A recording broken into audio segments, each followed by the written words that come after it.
बच्चों, आज के अपने पार्ट 2 एपिसोड में मैं आपको करियर बनाने के लिए स्नातक में कितने प्रतिशत अंक लाना है ज़रूरी, इसके बारे में बता रही हूँ। लेकिन उससे पहले मैं आपका ध्यान इस ओर आकर्षित करना चाहती हूँ कि हमारी शैक्षिक उपलब्धि जो है 10th से देखी जाती है, जिसमें आपका 9th भी इंक्लूड रहता है।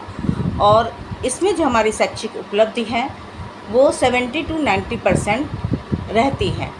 और इस शैक्षिक उपलब्धि के आधार पर ही हम अपने संकाय का चयन करते हैं, अपना लक्ष्य निर्धारित करते हैं। तो आपको इस बात का ध्यान रखना है कि आपके नंबर जो है 70% से कम ना होने पाए। लेकिन इसके लिए आपको डिप्रेशन में जाने की या हताश होने की आवश्यकता नहीं है, क्योंकि ईश्वर ने सभी को कोई ना कोई प्रतिभा दी है और वो उसके आधार पर आगे बढ़ सकता है। तो आप नंबर अच्छे आए इस बात का तो प्रयास करिए। उसके लिए है कि सुनियोजित ढंग से आप अपनी पढ़ाई करें और अपनी लगन और मेहनत का 100% दें। इसके पश्चात जब आप इंटर में प्रवेश करते हैं, क्योंकि 10th की शैक्षिक उपलब्धि के आधार पर ही आप इंटर में अपना संकाय निश्चित कर सकते हैं और उसमें प्रवेश लेते हैं। अब यहाँ पर आपको, यदि आपने मेडिकल फील्ड में जाने का निश्चय किया तो उस आधार पर विषयों का चयन करना पड़ता है, और अगर इंजीनियरिंग की फील्ड में जाने का निश्चय किया है तो उस आधार पर विषयों का चयन करना पड़ता है। और यदि आप टीचिंग फील्ड में जाना चाहते हैं या हायर एजुकेशन लेना चाहते हैं तो किस फैकल्टी में जाना है, किस सब्जेक्ट में को लेकर के हमें आगे बढ़ना है, यह आपकी रुचि पर निर्भर करता है। तो इंटर करने के पश्चात जब आप ग्रेजुएशन में प्रवेश लेते हैं तो ग्रेजुएशन में आपका BA, BSc और BCom रहता है। BA, BSc, BCom में आप यदि जनरल कैटेगरी के हैं तो क्योंकि कैटेगरी वाइज ही हमारी शैक्षिक उपलब्धि देखी जाती है, और ये शैक्षिक उपलब्धि बहुत अच्छी भी हो सकती है लेकिन इतनी कम नहीं होनी चाहिए।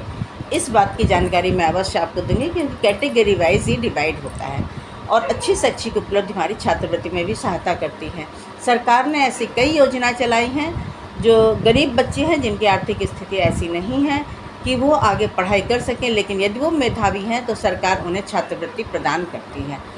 तो इस योजना का लाभ लेने के लिए इन बच्चों को अपनी शैक्षिक उपलब्धि बहुत अच्छी रखने का प्रयास करना चाहिए। और ये शैक्षिक उपलब्धि का जो निम्नतम स्तर है, जनरल के लिए 55% है, OBC, SC, ST के लिए ये 50% है।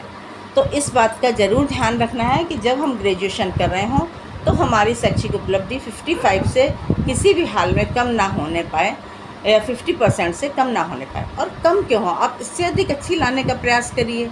तो उसके लिए ज़रूरी है कि आप योजनाबद्ध तरीके से पढ़ें। अब इसके बाद यदि आप टीचिंग फील्ड में जाना चाहते हैं तो मैंने बताया कि आपकी टीचिंग फील्ड को आपकी ग्रेजुएशन की शैक्षिक उपलब्धि प्रभावित करती है। जब आप BEd करना चाहते हैं तो BEd में प्रवेश पाने के लिए भी जनरल को 50% चाहिए और OBC, SC, ST को 45% मार्क्स चाहिए। अगर आपके 50% से कम है तो फिर आपको पोस्ट ग्रेजुएशन करना पड़ेगा और उसमें आपके नंबर जो है 50% से एबव होने चाहिए। तो आप इस आधार पर BEd में प्रवेश ले सकते हैं। और यही बात OBC, SC, ST के लिए भी है। अब आपको प्रवेश तो मिल जाएगा, लेकिन चूंकि ग्रेजुएशन में आपके मार्क्स कम हैं तो आपकी छात्रवृत्ति नहीं आएगी। इसीलिए मैंने कहा कि जब आप ग्रेजुएशन कर रहे हो तो ये सोचे बिना कि आगे क्या होगा, आप पहले से ही 50-60% से एबव मार्क्स लाने की कोशिश कीजिए, क्योंकि आगे बढ़ने के लिए अच्छे मार्क्स लाना ज़रूरी होता है। और अगर आप MA करना चाहते हैं तो भी BA के मार्क्स आपकी शैक्षिक उपलब्धि को प्रभावित करते हैं। और हमेशा जो शैक्षिक उपलब्धि है वो आपकी इंक्रीजिंग ऑर्डर में होनी चाहिए, डिक्रीजिंग ऑर्डर में नहीं होनी चाहिए। तो इस बात का ज़रूर ध्यान रखें। आगे कई बार ऐसा होता है कि बच्चे कहते हैं कि हमारी छात्रवृत्ति क्यों नहीं आती, तो मैं क्या ऐसा करूं कि मेरी छात्रवृत्ति आए, और मेरे पास ऐसी सुविधा भी नहीं है। वो पढ़ने में बहुत ही परेशानी उन्हें उठानी पड़ती है।